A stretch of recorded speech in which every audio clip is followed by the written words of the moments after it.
Right, back again. I know, aren't you lucky getting bombarded with all these videos? Or unlucky, as you probably are considering.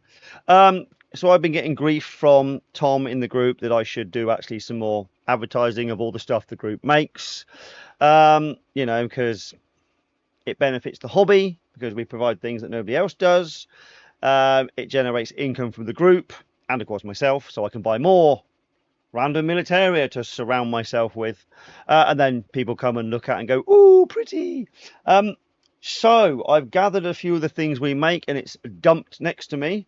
So hopefully, all you that all you out there in YouTube Internet Magic Land get to see something you didn't know we make. And everything I'm going to show is on the website. This is literally a giant advert. So feel free to skip, jump around, because I'm probably just going to waffle a little bit. So one of the most recent things we made, because we love our gambling in Mystery 44, are packs of cards. They can come complete with a deck of cards, two jokers in every one, and they are designed to look like the original packs of cards. So we do them in red and blue. Ta-da! Decks of cards. Also, this is probably my favourite one, is the Pinnacle Gift of the Army Red Cross one. I love the disgusting brown checkered finish to it. It reminds me of the seersucker nurse's uniform. And then I did one version from the British Red Cross Society in Order of Red John. Order of Red John? Order of St. John. It's a World War One style deck. Obviously, these would still be around in World War Two because the stuff just didn't vanish. So that could be World War One or World War Two. Let's get those out the way. One of the products which caused me great confusion when these first arrived because they weren't the correct size. Thank you, whoever's messaging me now. I actually got WhatsApp open so I'll be able to see. And it was Tom. So, tobacco boxes. So you don't have to carry it around in modern pouches. These open, function, they've got swing back lids like the originals. Again, the detailing is exactly as it was on the originals, with all the disclaimers and do not use these for tobacco, etc., etc. So you've got the half and half, Burley and Bright. You have Union Leader. Again, it's just, you know, covered in text and things. And you have Prince Albert, and again, you know, they all have that nice swing back lid to them. And these come flat packed. They have sticky sides. You pull off the sticky bit, you fold it together, boom, boom, boom, and you have one of those. The last one is Sir Walter Raleigh. You know, same team, same team, same. Now, when I first arrived, the company I ordered them from buggered up the sizes, and this is the size of the box that turned up. So as you can see, slightly bigger. Yeah, so that was interesting. And I now ship things out in those boxes. I promised Kieran I'd give him a few of the large ones. It would be great for the sort of PX display, like the sort of oversized shop items that you see, because, you know, I think they'd be ideal for that. So, tobacco boxes. Ta-da! How this all started of me making things was, of course, the coffee cans, because I wanted something to keep coffee in. And with coffee, you obviously need milk, and you obviously need sugar. That's everybody's favourite, the Luan one. Oh, mammy. And the coffee comes in, I think, 5 or 6 different brands. There's 3 different brands of sugar, and only 1 milk. Again, that's how all this stuff started, all these things being made, because I wanted something to keep my sugar in. I'm making a video, just mentioned you. That's to Tom, by the way. Then we go down the sort of map routes, because obviously everybody has map cases, and usually there's nothing inside them apart from Cornish pasties and chocolate. So there are 6 different maps: Samara Greece, Le Hy de Puy, however you pronounce it, Carentan, a generic one for France, a couple of other, I think there's 6 in total. Going down the paperwork route, there is all the millions and millions of manuals, including everybody's favourite one, which is the VD one. Sometimes I throw these in for free in orders when people have ordered a few bits, because they're actually quite cheap to make. So they're great as a, you've ordered a few bits, have one of these for free. I love the intelligence bulletins because they are full of period information. I've mentioned these before, but they were written as a guide to be shared around quite openly, because if the enemy ever got hold of these, or they would learn that the enemy knows something about them. There's nothing restricted, nothing top secret. So it goes, this one for example has the topics, what the Japanese think of the US, the new rifles used by the Japanese, new being obviously, you know, March 1943. Japanese warfare from their documents, movement in jungle country, by day, by night. Communications, signalling, German warfare, gas warfare, smoke of the weapon troops, miscellaneous gas weapons. It goes on and on. Interrogation of British prisoners of war. Notes on security from the Middle East, street fighting, steel helmets and head wounds, British nicknames of tanks, British tanks, American tanks, illustrations of rifles, German bombers, German light assault brigades, steel helmets and head wounds. So there are a lot in these. They started off with this plain, boring white cover, and then they eventually went to these really, really attractive, like great covers with some fantastic drawings on. This one isn't one of the best ones actually, but some of them are really rather stunning bits of artwork. This has got the FG-42 in it, German paratroopers. Yeah, a great source of information. And I think I've got about 10 different versions of this now. And once you buy one, they're really, really addictive because they contain so much stuff that was relevant at that moment. It's like a little snapshot of what they believed there and then. And sometimes there are mistakes in them. You know, where they think, you know, some weapon is capable of this and it's just not. They don't have tank drawings from a certain angle because it's not been seen or documented enough. So yeah, a really, really handy resource. I mean, I couldn't even tell you how many field manuals I've done now. Let me grab a, this is probably about a quarter of them. M1 rifle, M1 carbine, grenades, 30 cal, 60mm mortar, FM21 100 Soldier's Handbook, almost an essential for everybody. Field glasses type EE, prismatic compass, conventional signs, military symbols and abbreviations, the Army Life, of course, which is like the easier to digest version of FM21 100. Basic camouflage, then camouflage individual weapons, camouflage of vehicles. There's a whole series of these. Camouflage of bivouacs, command posts, supply points and medical installations. Let's chuck those back. Grab another bundle, avoiding the intelligence bulletins. I can't even pick them up all in one go. Then I do the French, what I call the French pair. Mine's battered by now because I've had it for so long. The language guide and then the phrase book. IDing German aircraft, a really good one, this one. Landmines and booby traps, goes into all sorts of cool shit in that one. 9801, the truck 2.5 ton GMC. I don't know why I've sold so many of those, but people love it. The parts list for the Jeep. The M209B decoder manual, that's the 43 version, and then I did the 44 version. Mine came with both, so it just made sense to produce both.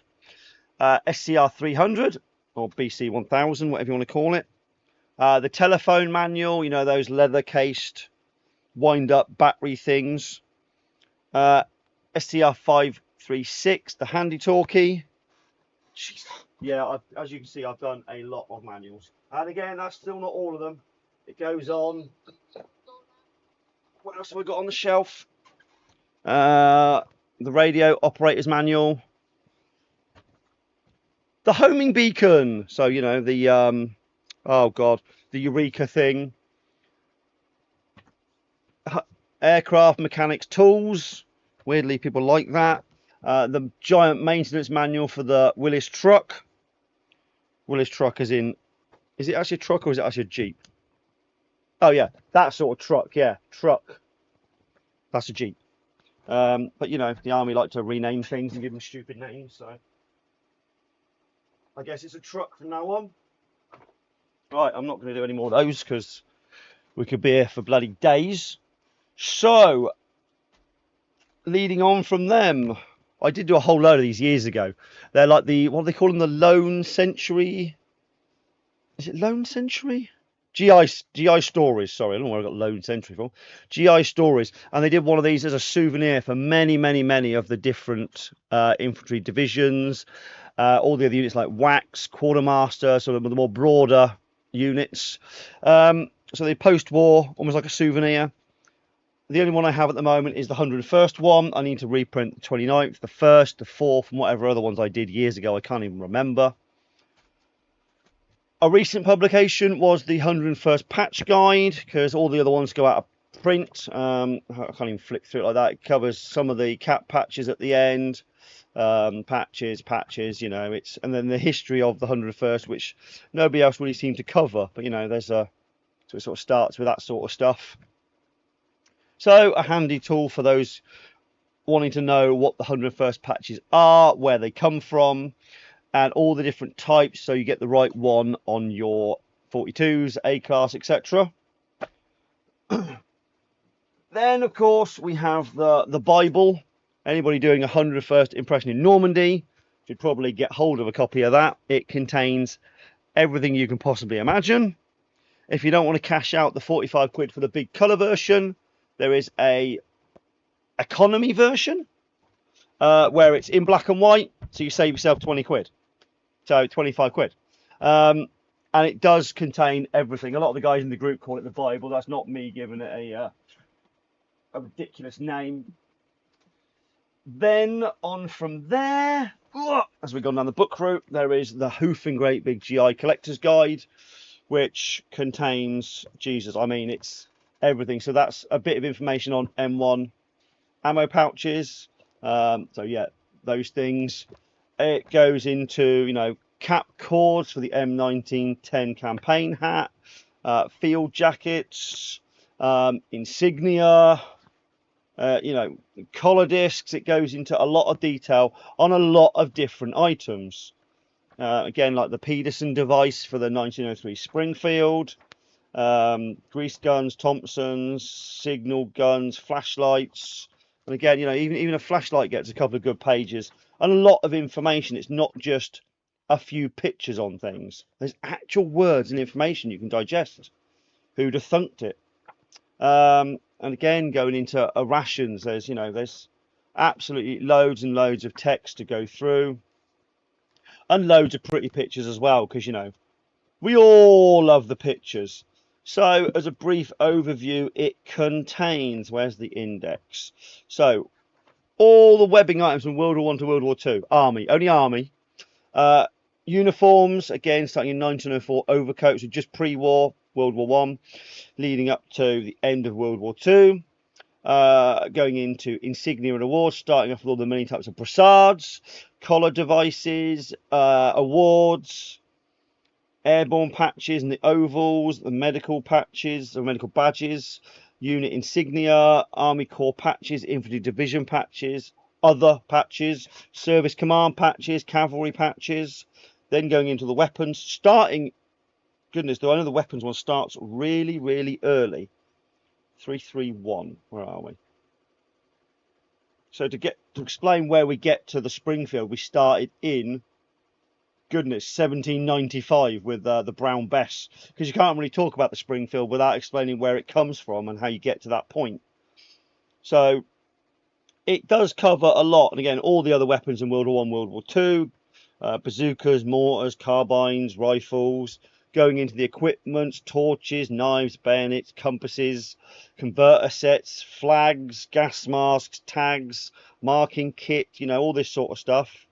Going into hygiene and sleeping, so tents and talcum powders and dental kits. Then leading into the last section, which is on rations.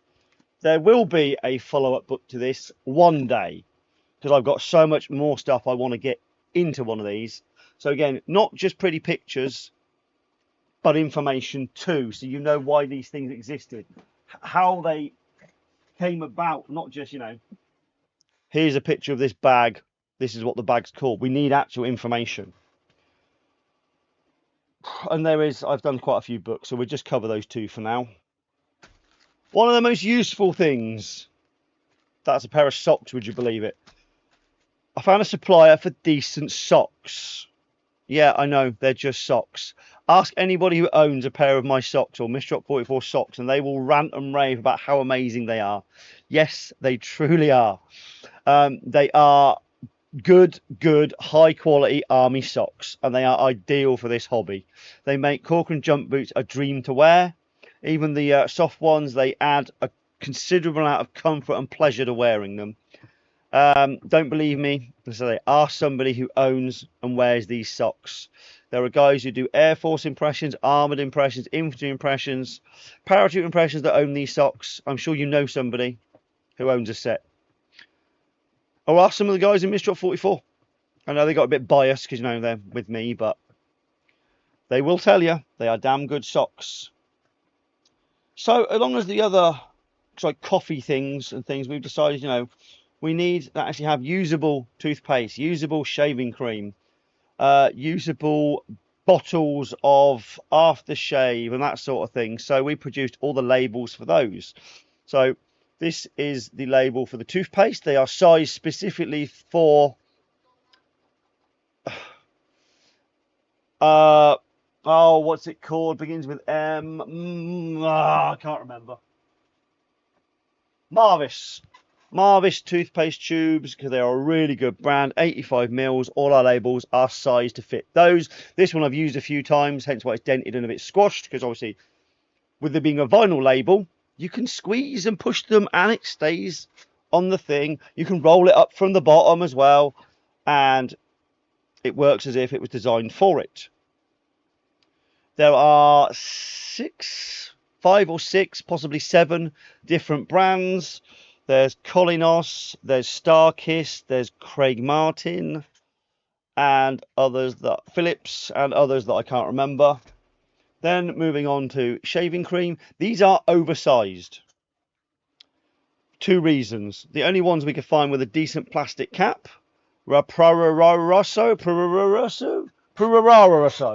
or something like that. That's Pro Raso. Really cheap to buy, and it does the job. So yeah, these are a bit oversized. So if that's a problem for you, then don't buy them. Again, lots of different manufacturers: Burma Shave, Barbasol, Mole. I can't even remember them all. Again, you can buy packs of those. Simply open the box, throw the boxes away. I've kept 2 so I can remember what they are for videos.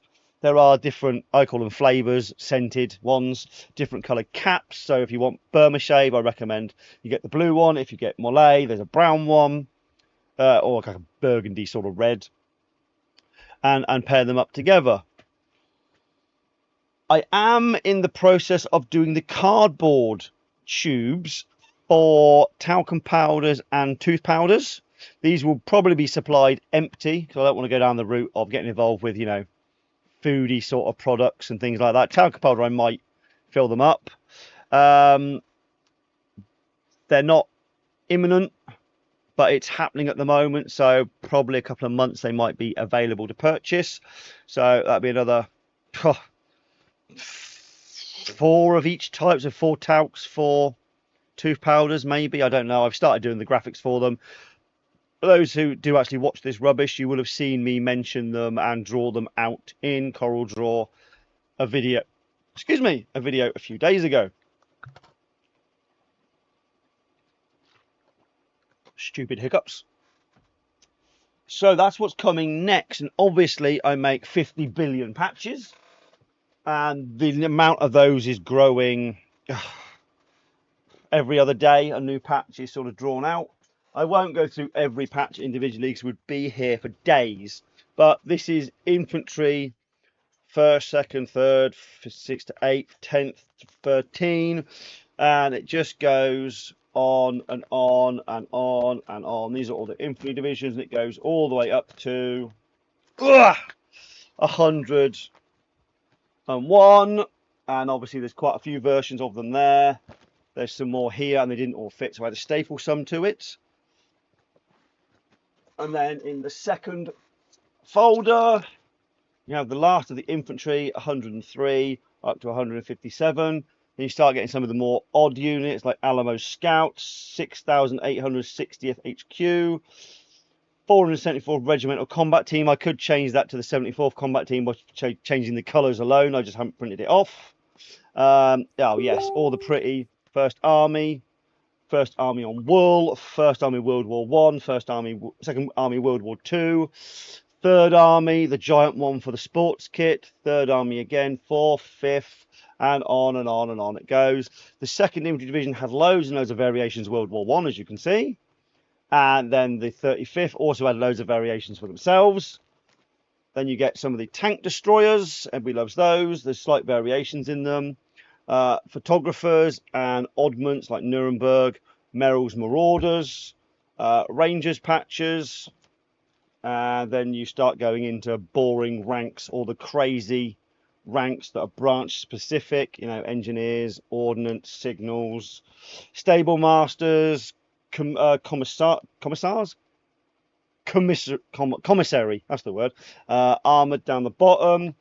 So yeah, that's, as soon as you get to the ranks, it gets a bit boring. And the last patch folder, yes, there's only 3, thank God, is all the paratrooper patches, gliders combined, and then you get the Allied Airborne, the 505th Bazooka, Pathfinder, medics, all the many ovals of various different types, airborne aircraft manufacturers.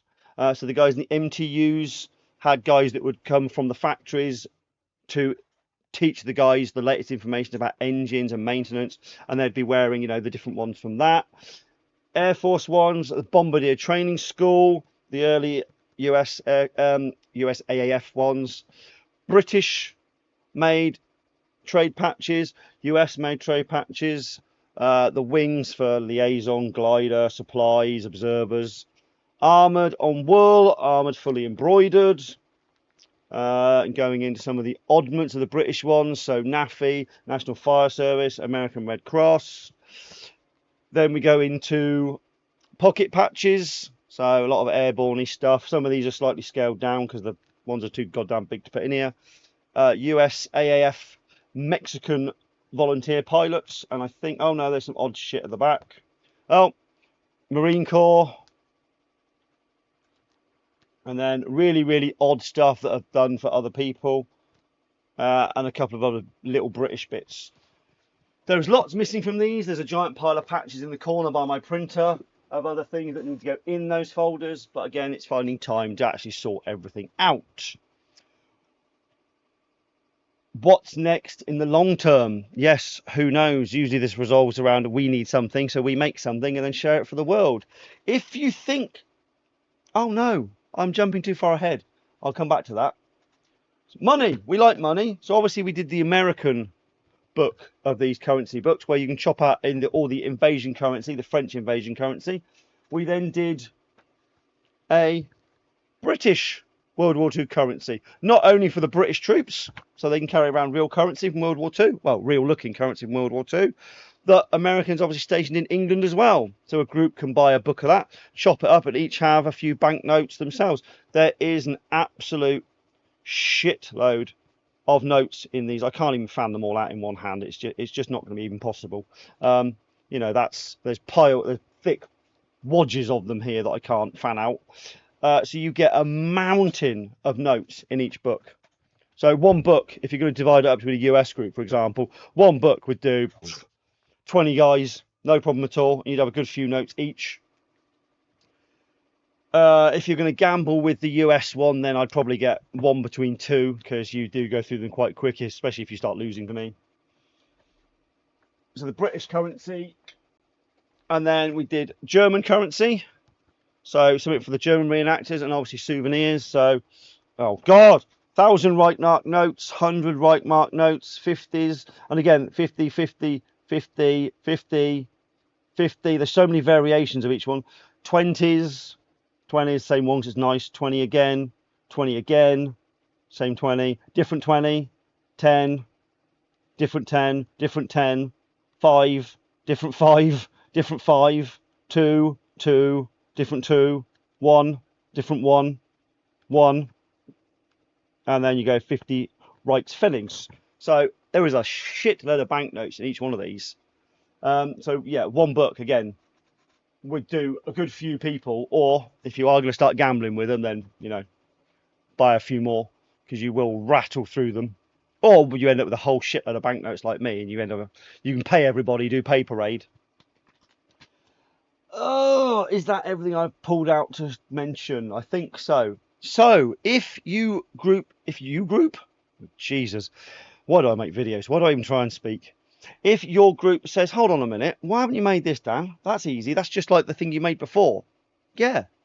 Let me know through the website. Send me an email or through Facebook, or if you can contact me some other way. Facebook's probably best because at least the messages appear and I can see them.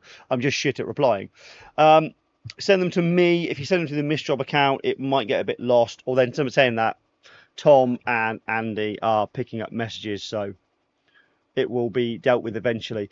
I can make most things, so at least ask if you think, oh, why doesn't that exist in our hobby? That should have been made years ago. Let me know. I love to be able to make things that help the hobby. It's not all, oh, but you only make American stuff. We only make American stuff because that's what we do and that's what we use. But if you want like a coffee can with, I don't know, a different manufacturer on it, or if you want it to have German coffee or British coffee or Italian coffee, or there's something else which goes in one of those cans. They come in two sizes. You've got the little ones for sugar and milk, and then the big ones for coffee. If there's something else you'd want in one of those cans, just let me know. I'll make the label for it, and there we go, job done. Especially if you think, oh yeah, lots of guys would like that, then fantastic. Yeah, let me know. Let's get more things made for the hobby. Again, yes, I make money from this, but it's more about getting the stuff out there that we all need and can use. That's more important than making me money, or is it? No, it's equally as important. Let's not bullshit. Anyway, I'm going to sign off then because it's coming up half an hour. And if you've watched all this, Jesus, you need to go outside and play. I've just noticed I didn't even mention the checkers sets that I made either. Yeah, there's other things I didn't even mention. The chocolate bars, the can labels. Yeah, there's quite a few things I didn't even make. Anyway, we'll save all that for another day, maybe. I promised Tom, I promised to cover it all properly. My chewing gum labels, didn't mention those. Yeah, there's quite a bit. Okay, until next time, laters.